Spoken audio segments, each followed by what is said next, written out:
So if you have to look at the whole customer retention piece, essentially the customer is using some product of yours.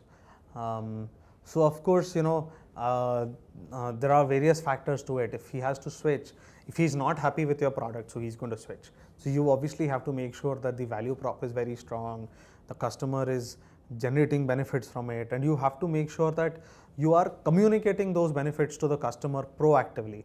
I think that is something that many people don't do.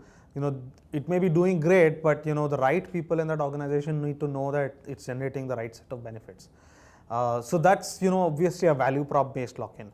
The other one is a relationship based lock-in. If you know the right people in that organization, and if you're able to build the right relationships with them, align your services or your product or the way you do things to their long-term vision as well, I think that also creates a lot of lock-in, because in many organizations, the change is something that only somebody very senior can authorize.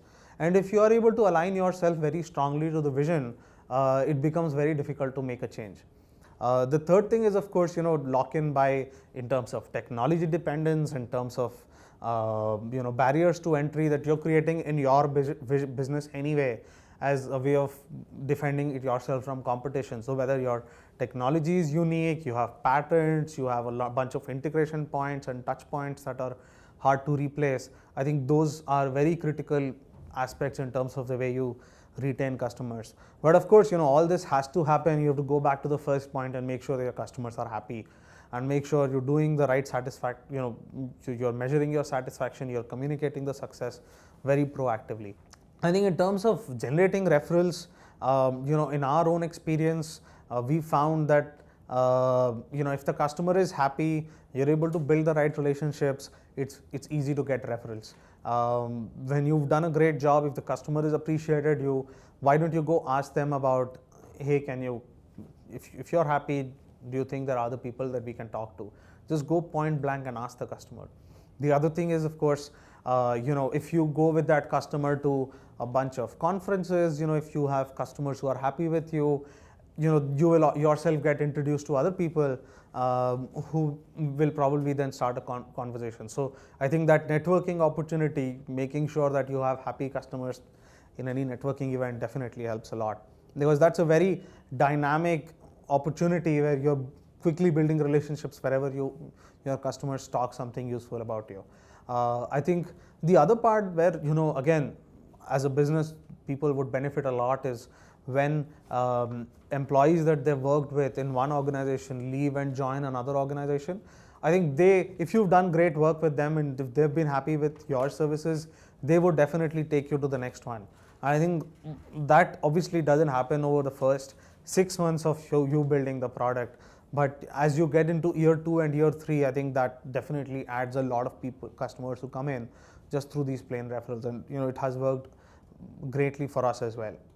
It's very important to be able to measure the value that you're generating. So if you're either generating additional revenue, reducing attrition, reducing costs, put a number to it, show the customer clearly how much value they are generating and how you've managed to help them out extremely well.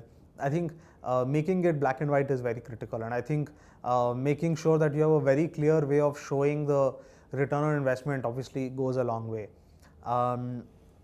Of course, apart from that, you've got to make sure that customers are happy, issues are addressed quickly, things work on time. All of those things are critical.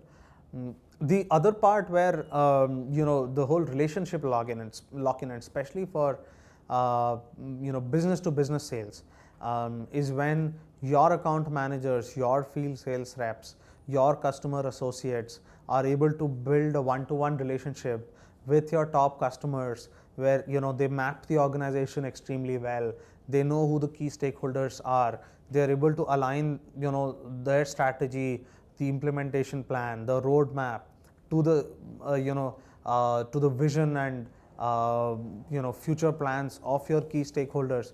That creates a lot of lock-in, right? So whether it is about saying that a particular customer wants to mix and match social media into their platform in the future, and you want to give them align and give them a roadmap clearly on that. So that's just an example. The third part is around technology and barriers to entry. So I'll give you an example from our case. We integrate at multiple touch points with our customers, and since the integration is in business critical areas, the transactional system, the POS, the backend in many cases, once that integration is in place, changing that and touching it is just very hard. So once you're able to get the customer to commit to that integration and to commit to that technology, customers themselves would have a lot of inertia and they would not want to change technology overnight. So it creates definitely a lot of lock-in, and then you've got to double back on the first couple of points and make sure that the customer is happy, just to make sure they stay with you.